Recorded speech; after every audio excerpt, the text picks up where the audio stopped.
Hey everyone, in this essay we're going to talk about argumentative research-based writing, what it is, and how you do it.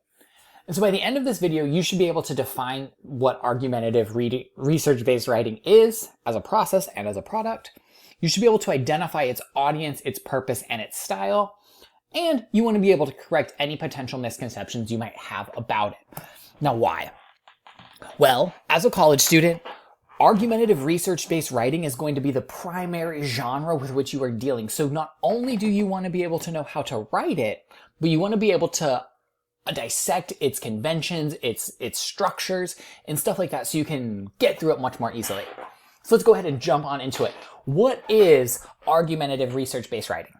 Well, it is a genre of writing where the author takes a position on an issue and provides the reasoning and evidence to back it up.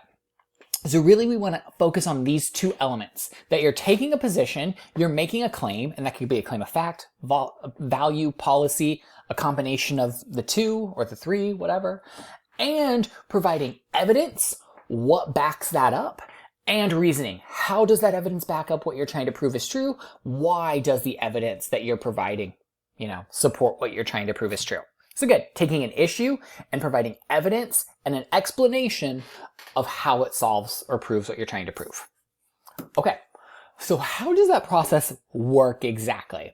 And so you've been doing this throughout the entire semester, but basically what you're going to do is you're going to develop research questions about your topic and your problem. You're going to identify something that you're interested in learning about, and then you're going to ask questions about it. If you don't have questions, it's not a research topic. Once you've got your questions, you're going to start doing preliminary research. You're going to start consulting sources. You're going to start learning more about your topic. And this is really what you've been spending the semester doing. Then you're going to design and conduct a study. Now, as first-year college students, you're not really at this stage yet, but by the end of college, there will be times where people will start asking you, like, how would you create a study to study, or, create an experiment, a research design to study your question. Once you've done that study, and that can take, anywhere from a few months to a few years, you're going to analyze those results and develop your thesis. So once you figured out, how your study answers your question, you're going to start breaking it up and trying to come up with your argument. Then you'll go back and you'll consult those sources again, just making sure that what you're trying to argue is in line with or is potentially even challenging with what other scholars have said. But basically, you're going to try to put your results into conversation. And then once you've done all of that, you're going to go ahead and write your findings to answer your original research question. Now, this is a process, so you might not necessarily go in this order all the time. You might jump around throughout. As you're designing your study, you might be consulting sources again. As you're analyzing your results, you might be consulting sources again. You might be having to redevelop some of your research questions. As you keep going, you might get new ones. So don't think that this is just a straightforward thing. And remember that, in English 102, we don't have the time to do all of this because this is hard. And so is this. Ugh. So who are these for? The primary audience is researchers and other experts, people who study this or think about these issues on a day-to-day basis. And those can be things like professors. They can be things like research experts at like think tanks or policy organizations, things like that. But policymakers also read these. So people who write laws will read, this is the way that students learn to read the best. And they'll create laws that are saying, this is what we should do in the classroom. And that can also go with government agencies, like things like the Environmental Protection Agency. They might say things like, hey, this report shows that this chemical actually is carcinogenic. It causes cancer. We should stop putting it in all of our food. So that might be another way that people are using research. Journalists can use it, and often what they do is they take these scientific ideas or researched ideas and they try to communicate them more clearly to a broad audience. It could be things like health professionals. A lot of times your doctors will have giant books behind them, not so much anymore because the internet exists. Educators will use them to try to figure out how to improve their teaching. Legal professionals, but basically almost any profession that you can think of probably has research behind it in some way, shape, or form. Very few exceptions to this. Now, where are these published? This is going to be the hardest thing, is because they're not published in ways that are easily accessible for the broad audience. So they're often published in academic journals, which are very expensive, very hard to get to, and are mostly only accessible at four-year universities and colleges like ECC. So again, these are highly restricted. ECC pays about $500,000 a year to get access to our academic journals. So they are expensive. They might also be in scholarly books, which again are also very expensive. I could look up some of these. The cheapest ones will be about $30. The most expensive ones will be a couple hundred. So again, they're published in scholarly books that again, ECC pays a lot of money to have access to. Or they might be published in conference proceedings, which are kind of like academic journals. But these are just, after someone meets at a professional conference, they might, put it all together in a short little book that very quickly goes over what people were talking about. Academic journals and scholarly books are the most common though. So what is the purpose of this? And the purpose of academic or argumentative research writing is basically this. It's to advance knowledge. What do we know? What should we know? What could we know? What do we not know? So basically we want to know these questions. What is known about a topic and why? Why do we know that? Who knows what about that topic and why do they know it? How is it known? How do we come to know, for example, that the Earth is revolving around the sun? How do we know that the Earth is round? I mean, we do. The Earth is round. Don't question it. But there's mathematical ways of doing that. You don't just have to see pictures. What is not known and why don't we know it? Why do we maybe not know what the most effective way of teaching writing is? And then how do we come to know the unknown? How do we actually try to solve the problem that we're interested in? And so these are sort of the core 5 questions that sort of animate research-based writing.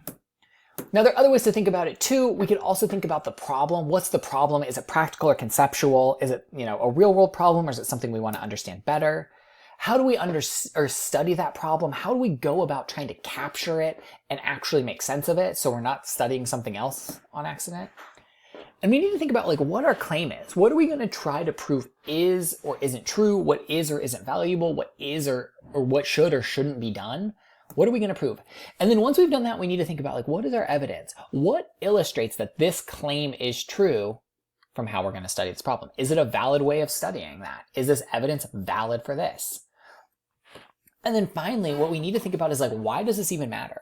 Why do I care about, a chemical that's in all of our food? I think that one's pretty obvious. Why do I care that we don't have a straightforward, unified way of teaching people how to write? Why does it matter, I don't know, that Disney movies often have princess and princesses? Does it? I don't know. You need to think about how to make people care about it.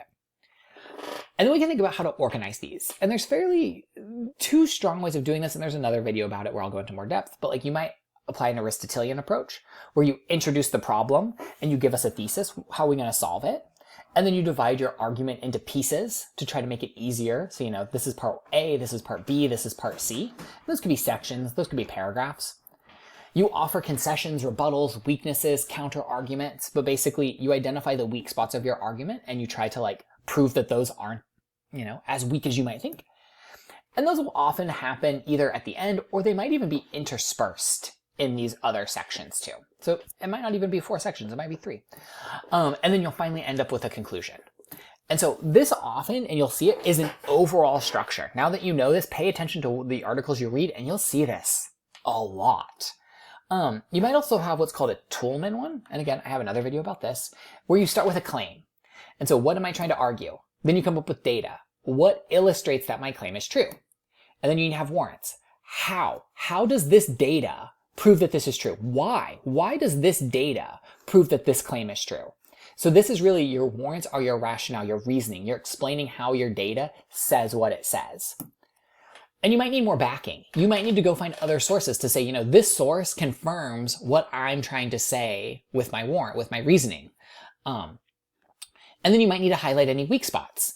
This is only true if this condition is met, or, this is true in the United States, but it's not true in Canada, or this is, the case for 100 years, but it's not the case anymore. So find any qualifier.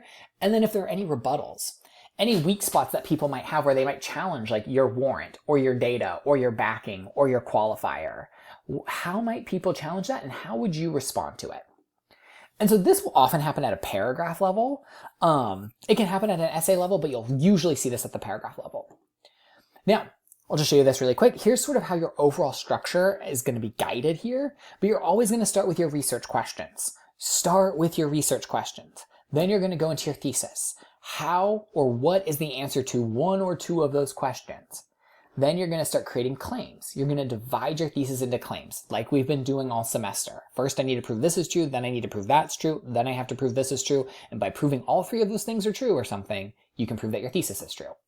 And so for your subclaims, you'll have more claims and evidence in your analysis, and that's how you're going to prove your thesis.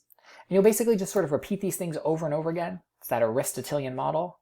You'll create your paragraphs, and those will often follow that Toulmin model. Make sense?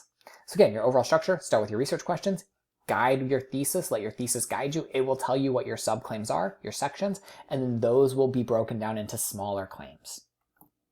So some misconceptions you might have is that research writing is just reporting facts. Not totally true. It's mostly about identifying a problem, about asking questions, and making an arguable and argumentative claim that's supported by evidence. Arguable means you can prove it's true. Argumentative means that people might disagree with it. But again, it's not just reporting facts. It's making a claim about a question. It's answering a question and proving that is true. Sources are just facts to support my claim. Sure, but no, not really. Sources are part of an ongoing conversation that's also trying to answer those same questions you're answering. And so what you're doing here is it's not to support you, it's not to challenge you, it's to put yourself in conversation so that your ideas are supported and backed up by other experts. Now, quoting shows that I have evidence that's good. Sure, but no. Quotes are great for primary sources, but most of the evidence that you should be doing should be summarized or paraphrased. I'm reading your essay. I want to know what you think. I want to know that you understand it. I want to know, that you can actually summarize a source accurately. You can synthesize multiple sources. Quotes, again, are just for primary sources, or if the words themselves are evidence. Now, 6 quick takeaways before I let you go is the first one, research writing is always guided by your question, is always guided by your thesis. Research writing is argumentative, it is not just reporting. Research writing reconstructs an ongoing conversation, it doesn't just use sources as like piecemeal evidence. It's about putting yourself in conversation with others. Research writing advances knowledge about a problem. It's not just talking about, a topic for the sake of talking about a topic. It's trying to solve a real world problem, or it's trying to understand something better. And remember, research writing, it is highly formulaic. You are not trying to write poetry here. You are just trying to follow a formula to make it easy for us to understand what you are saying. And then finally, research writing primarily focuses on summaries, synthesizing, and analysis. There are not big quotes in research-based writing. Okay, now, I know we went through that really quickly, maybe not as quickly as you might want, but if you have any questions for me on this, please email me at cable@elgin.edu. Have a good one. I'll see you in the next video.